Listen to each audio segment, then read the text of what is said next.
IAS കിട്ടാൻ വേണ്ടി പഠിച്ച് മാർക്കില്ലാതെ IPS ഓഫീസറായിരുന്ന റാം വീണ്ടും എക്സാം എഴുതി IAS ഓഫീസറാവുന്നു. അമ്മയെ കാണണം എന്ന് പറഞ്ഞ് അവൻ നാട്ടിൽ തന്നെ പോസ്റ്റിംഗ് വാങ്ങുന്നു.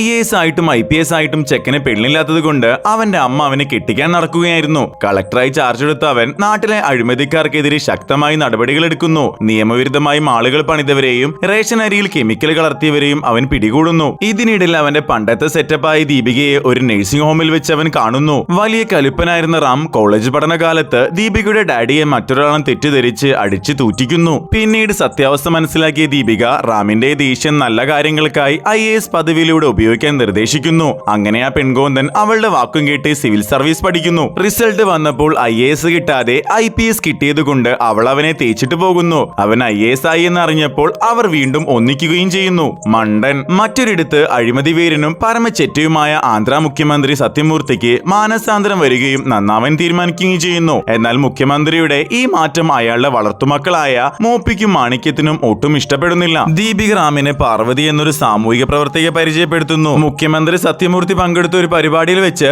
പാർവതി അവിടുത്തെ ഫാമിലെ പാലിന്റെ കെമിക്കലിനെ പറ്റി പറയുന്നു. പാർവതിയെ കണ്ട മുഖ്യമന്ത്രി ആകെ ഞെട്ടിപ്പോകുന്നു. അങ്ങനെ പാർവതി സ്റ്റേജിലേക്ക് പോകുന്ന വഴി മോപ്പി അവളെ തള്ളിയിട്ടപ്പോൾ ദേഷ്യം വന്ന റാം മോപ്പിയുടെ ചെപ്പക്കുറ്റി അടിച്ച് പൊട്ടിക്കുന്നു. അങ്ങനെ മോപ്പി അവളോട് തെറ്റെന്റെ ഭാഗത്ത് സൂര്യ എന്ന് പറഞ്ഞ് മാപ്പ് ചോദിക്കുന്നു. മോപ്പിയെ മന്ത്രിസ്ഥാനത്ത് മാറ്റാൻ മുഖ്യമന്ത്രി തീരുമാനിച്ചതറിഞ്ഞ് സ്വന്തം വളർത്തച്ഛനായ സത്യമൂർത്തി അവൻ തട്ടിക്കളയുന്നു. എന്നിട്ട് അവൻ മുഖ്യമന്ത്രിയായി മാറുകയും ചെയ്യുന്നു. എന്നാൽ സത്തുപോകുന്നതിന് മുൻപ് സത്യമൂർത്തി രാമൻ അയാളുടെ രാഷ്ട്രീയ പിൻഗാമിയായി പ്രഖ്യാപിച്ച വീഡിയോ ലീക്കാവുന്നു. സത്യമൂർത്തി ഒരിക്കൽ അപ്പണ്ണ എന്ന സത്യസന്ധനായ നേതാവിനെ ചതിച്ചാണ് അധികാരത്തിലെത്തുന്നതും പിന്നീട് അയാളെ കൊല്ലുന്നതും. അയാളുടെ ഭാര്യ പാർവതിയും അവരുടെ നഷ്ടപ്പെട്ട മകനുമാണ് റാം എന്ന സത്യം എല്ലാവരും അറിയുന്നു. ചീഫ് ഇലക്ഷൻ കമ്മീഷണർ ഓഫീസറായി എത്തിയ റാം മോപ്പിയുടെ കള്ളവോട്ടും അഴിമതിയും തടഞ്ഞ് തിരഞ്ഞെടുപ്പിനെ നിയന്ത്രിക്കുന്നു. റാമിന്റെ DNA ടെസ്റ്റ് ആവശ്യപ്പെട്ടപ്പോൾ മകന്റെ ഭാവി രക്ഷിക്കാൻ വേണ്ടി പാർവതി ആത്മഹത്യ ചെയ്തു. അവസാനം ഇലക്ഷനിൽ മോപ്പിയെ തോൽപ്പിച്ച റാം തിരഞ്ഞെടുപ്പിൽ ജയിച്ച ശേഷം സൈക്കിളിൽ സർക്കസ് കളിച്ചുവെന്ന് സത്യപ്രതിജ്ഞ ചെയ്യുന്നു.